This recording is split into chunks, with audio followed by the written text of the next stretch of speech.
1400 صحاب کے ساتھ حضور عمرے کے لیے تشریف لاتے ہیں۔ کفار مکہ کھڑے ہو گئے کہ ہم عمرہ نہیں کرنے دیں گے، لڑائی ہوگی۔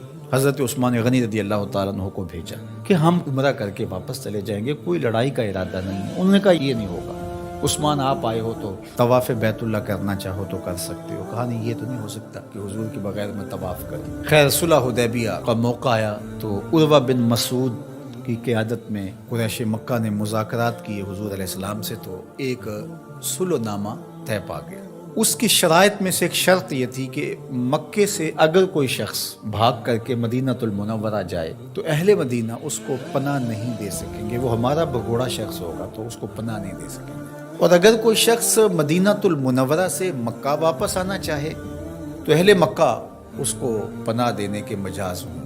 تو حضرت عمر رضی اللہ تعالیٰ عنہ اس شرط پر بہت پریشان ہوئے اور حضرت ابو بکر صدیق رضی اللہ تعالیٰ عنہ سے جا کے بات کی اور کہا کیا ہم حق پہ نہیں ہیں؟ کہا حق پہ ہیں۔ حضور اللہ کے سچے رسول نہیں ہیں؟ کہا حضور اللہ کے سچے رسول ہیں۔ تو کہا 1400 کی تعداد معقول ہے، پھر ہم دب کے صلح کیوں کریں؟ صلح کی شرائط برابر کی ہونی چاہیے۔ اگر کوئی ان کا بھاگ کر کے آ جائے ادھر سے تو وہ ہم پناہ دے سکیں، اور اگر ہمارا جائے تو وہ پناہ دے سکیں، یا پھر وہ بھی نہ دے ہم بھی نہ دیں۔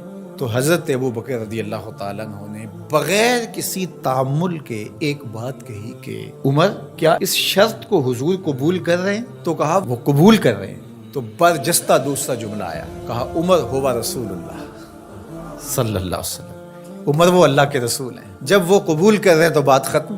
یہ تھا وہ تیقن۔ اس کو اس مفہوم میں بھی لے سکتے ہیں، عقل قربان کم بپیش مصطفیٰ، یہاں پہ سارے راستے بند ہو جاتے ہیں۔ یہ ہے وہ یقین۔ تو کہا ہوا رسول اللہ، یہ برجستہ جملہ ہے جو یقین کی بجلیاں بھر دیتا ہے روحوں کے اندر۔ یہ کوئی حرج نہیں ہے کہ کسی بھی مسئلہ شرعی اور کسی بھی دینی امر میں آپ لاجک تلاش کر لیں، مل جائے تو اچھی بات ہے، لیکن یہ مزاج بنانا کہ اس کا لاجک کیا ہے، اس کا لاجک کیا ہے۔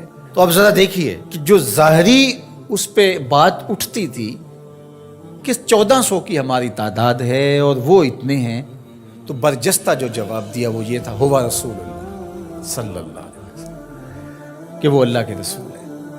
تو حضرت عمر وہیں خاموش ہو گئے۔ آگے چلیے، حضور علیہ السلام کا وصال ہوتا ہے۔ اس سے قبل لشکر اسامہ حضور روانہ کر چکے ہیں۔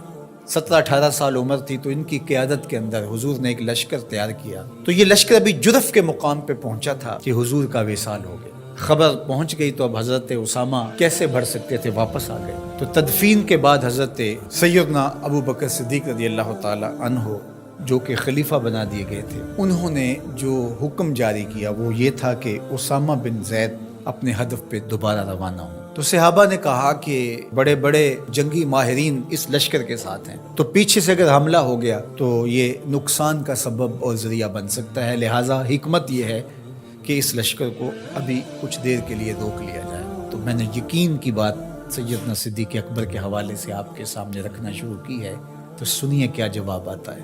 انہوں نے جواب میں کہا واللہ اگر مجھے یقین ہو کہ جانور درندے جنگلوں سے آ کے میرے بدن کی بوٹیاں بھی نوچ لیں تب بھی لشکر اسامہ کو بھیجوں گا، اس لیے کہ اس کو روانہ اللہ کے رسول فرما چکے۔ پھر اس کا نتیجہ کیا ہوا؟